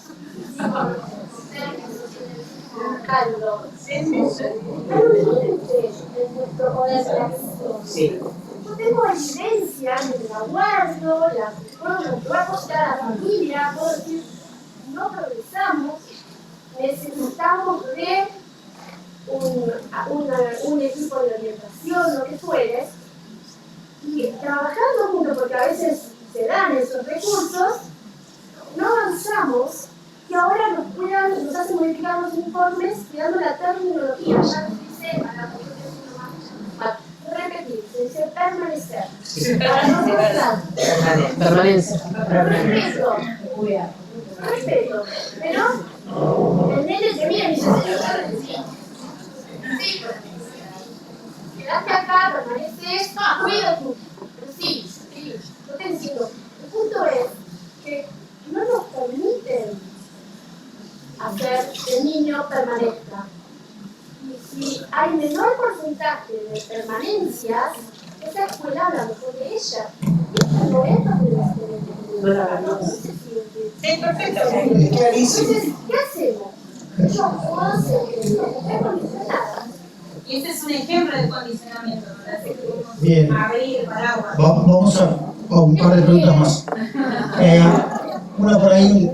Vamos a tratar de ser breves en las intervenciones como para juntar 2 o 3 y poder... Muy breve, yo te respondo. El señor lo dijo, que tuvo ese problema en Mendoza. Te encontrás con que los directores muchas veces son gremialistas o gente politizada. Entonces, con esa gente tenés ese inconveniente. Y bueno, ¿cómo lográs, teniendo que acercarte a tu supervisora, explicando la situación? No, pero ese trabajo. Sí, eso es después.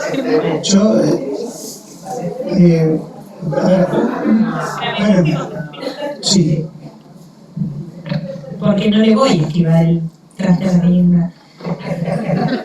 Está clarísimo, y está clarísimo que es el resultado de todo esto que yo vengo hablando antes, de años y años de esta lógica de populismo educativo. ¿Cómo se desanda eso? Claramente no es de un día para el otro, claramente no es haciéndolos exponer a ustedes frente a la conducción, más allá de que sabemos que las evaluaciones siempre son sobresalientes y que nadie se perdió el trabajo porque no encontré en estos 11 años que estoy en el Ministerio de Educación no encontré ni nunca escuché de un docente que haya sido echado. Con lo cual, aunque la consecuencia no sea esa, sí sé que después se les pone difícil en la escuela. Ahora, ¿qué hacemos nosotros? ¿En qué estamos trabajando nosotros? En un montón de cosas al mismo tiempo para que esas cosas cambien. Que todas básicamente pasan por reglas de juego más claras, y por eso volvimos a discutir la promoción acompañada y la resolución de promoción acompañada para que sea clara y que no quede lugar a duda de que no es un régimen para que todos pasen, es un régimen para acompañar a los tiempos distintos de los chicos, no para que todos pasen. Porque yo creo que no todos tienen que pasar, aunque también sé que la repitencia no necesariamente garantiza mejor trayectoria educativa, pero no pueden llegar a 7º grado sin saber leer y escribir. Y me lo dicen todo el tiempo en todas las escuelas. Entonces, desde poner reglas más claras en todo lo que hacen las resoluciones y a los marcos de referencia dentro de los cuales se guía, a tener reuniones con las supervisiones mucho más seguidos para bajar líneas más claras sobre lo que se espera y lo que no se espera de las conducciones y de las supervisiones específicamente, hasta tener nosotros un proceso de cercanía con la formación situada para acompañar esas discusiones dentro de la escuela desde un lugar más técnico, hasta haber cambiado el estatuto docente para que las reglas de juego para el acceso a los cargos sea distinto y donde sea la formación la que pesa y no la antigüedad y no el vínculo con el sindicato, al haber cambiado los jurados y los formatos en los que se eligen los jurados de los concursos para que no pueda cualquiera llegar a ser supervisor o director. Digo, son un montón de cosas al mismo tiempo que obvio, en el hoy no te va a cambiar quizás la situación, pero que va a ir generando una tendencia distinta para que el barco empiece a rumbear para otro lado. Y en esto, insisto, no puede ser que, no tenés que sentir vos que te tenés que confrontar con la conducción para esto, pero sí nosotros tenemos que generar todo el tiempo más mecanismos para que pueda haber registros más claros de lo que pasa, para que eso no quede en la subjetividad de la directora que te dice no, porque además no hay nada que diga que la mejor escuela es la que tiene la menor repitencia. Nada, ninguno de los documentos del Ministerio de Educación dice que es mejor escuela la que tiene menor repitencia. Por eso cuando hacemos los boletines Mi Escuela y les damos los resultados de las pruebas de la FEPA o de TESBA o de las pausas o lo que sea, siempre hablamos sobre sí mismas, cómo van mejorando sobre sí mismas, en todo caso en referencia con el distrito, con la comuna, pero sobre sí mismas. Entonces es algo que no va a cambiar de un día para el otro, que son un montón de cosas, no es una bala de plata, son un montón de cosas que tenemos que hacer para que cambie esta lógica de tantos años en una misma dirección, pero me parece que en este marco sí suma que sientan que la autoridad máxima hoy del ministerio, que soy yo, tiene esta posición, y decirlo. Porque también me da la sensación, por lo que voy recibiendo, que también les hace sentir a ustedes otra seguridad. Entonces yo lo repito, que yo sé que con que lo diga no alcanza, pero sí es para que sepan que lo que estamos haciendo va todo en esta dirección, y sientan que esa es la dirección que respaldamos y es el camino que nosotros estamos acompañando. los cambios culturales son muy complejos. Esto es un problema cultural, que si ustedes ven cada una de las cosas, este asunto de no pongamos la falta porque es estigmatizante si el chico tiene 60 faltas. A ver, yo les contaba a ella que se ha hecho un estudio en Mendoza ahora de un sistema digital que contabiliza muy bien la falta, ahora ya no hay manera de...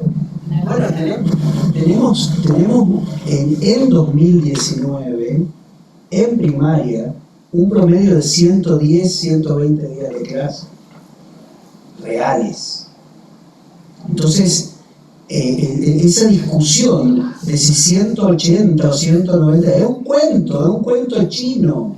El chico real, el chico de aula, tiene 120, 130 días de clase, también una escuela muy anárquica, con muchos problemas, con todo lo que ustedes dicen.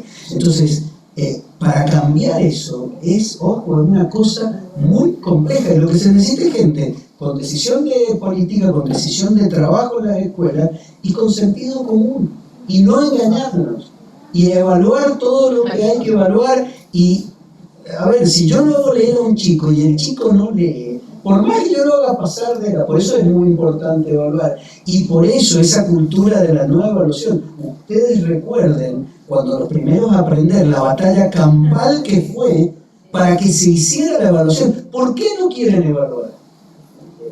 Yo dije, nuestros números van a ser malos, mis números van a ser malos, porque estoy convencido que no nos va bien, pero tengo que empezar por darme cuenta en qué no me va bien para empezar a mejorar. Por eso digo que con mucho orgullo, en una gestión que ya no es la mía, veo que la cosa ¿saben cómo empezó a mejorar? Empezó a mejorar porque se lo empezó a evaluar a cada uno de ellos, se lo hizo leer, el que no leía o leía menos cantidad de palabras, lo apartaba y que no le pusieron ahí, haga tal cosa, haga tal otra, y empezaron a mejorar todo. Es la única manera. Mientras nos sigamos engañando y digamos que todo va bien, no va a mejorar. Bueno, comenzamos a las 6:05 muy puntuales y vamos a estar terminando cerrando sobre las 8, queremos ser puntuales. Ante todo, a nombre de todo el equipo de la universidad, de los presidentes, quería agradecer a Soledad, Isolda, a Jaime por la generosidad, sobre todo por la pasión, ¿no? La sinceridad en este debate que tomó la lectoescritura y mucho más, porque fue a los principios profundos de eso. Pero no quisiera cerrar sin decir que aparte del coraje, digamos, y la conducción, también tiene que haber profesionales. Profesionales en las aulas y profesionales en las universidades. Y ahí no les voy a sacar yo el culo a la jeringa de que las universidades también somos responsables. Los departamentos de educación, los de psicología y los psicometristas, los que hacen estadística. Muchas veces se discuten en nuestras universidades temas absolutamente abstractos para eludir los problemas absolutamente concretos que tenemos. Y entonces yo creo que el espíritu de esta universidad es dar los debates para tratar de colaborar en lo que a nosotros nos corresponde como formación de profesionales, como lugar de investigación y discusión, de, digamos, poner sobre la mesa los debates, traer la experiencia internacional. Esperamos que el próximo evento, no lo puedo confirmar absolutamente, pero posiblemente venga un experto muy capaz del extranjero, no voy a dar el nombre porque todavía no lo podemos garantizar, pero esperamos que venga aquí, que es experto en políticas nacionales de promoción de la lectoescritura, así que yo creo que va a ser bien interesante. Esperemos poder confirmarlo y cumplir con la expectativa que estamos generando. Pero creo que los expertos y los técnicos y los académicos y los que investigan y los que forman docentes tenemos una responsabilidad enorme, porque no hay política que se pueda enganchar si los eslabones de la conceptualización, del diagnóstico, del diseño de las políticas no está bien hecho. Se necesitan psicometristas. Trabajé 3 años en Uruguay en un instituto de evaluación y me di cuenta que los psicometristas son muy importantes, porque si no, los pedagogos no sabemos sumar números y calcular cosas y corregir sesgos de muestras y esas cosas. Y yo creo que hay una responsabilidad enorme en las universidades en aprovechar la información existente. Se habla mucho de PISA, se habla mucho de las evaluaciones. Esas evaluaciones son una cantera enorme de información sobre ausentismo, sobre prácticas de aula, etcétera, etcétera. Eso está todo dormido. No se hace en la Argentina un trabajo de rescatar esos datos, porque vamos a descubrir que muchos de nuestros problemas también tienen que ver con el ausentismo, por ejemplo. Eso lo muestra el dato de PISA. El ausentismo docente, el ausentismo de los estudiantes, el grado de explicación que los docentes dan a sus alumnos o que no dan, todos esos datos están en esas evaluaciones, en los formularios que se hacen. Para eso se necesitan universidades que investiguen esos temas y que acerquen a la política estos datos, a la discusión, al debate. Nosotros tenemos una responsabilidad enorme, creo que parte de esta actividad es poder cumplir honrar con ese compromiso público, porque yo creo que se necesita decisión política, se necesita expertise técnica, se necesita pasión docente, se necesita mucha profesionalidad en las aulas. Y un último chivo, que es que la universidad está queriendo impulsar una red de directivos, alumnos, exalumnas, alumnas, exalumnas. Tenemos el compromiso del señor Bernardo Blechmar, que nos va a acompañar con eso. Y lo que queremos es que cuando una maestra o un se sienta que tiene un colectivo al cual recurrir y donde estos temas se puedan debatir. Con autonomía, a veces del Estado, cada uno somos profesionales, podemos organizarnos para defender aquella profesión a la cual dedicamos nuestra vida. Así que desde la universidad vamos a apoyar un poco todo esto y algunas personas que están impulsando esto. A nosotros nos parece muy importante, porque si esto no se hace carne en una nueva profesionalidad, no vamos a tener salida. Así que los esperamos en nuestro cuarto encuentro del seminario. Muchas gracias a nuestros invitados e invitadas.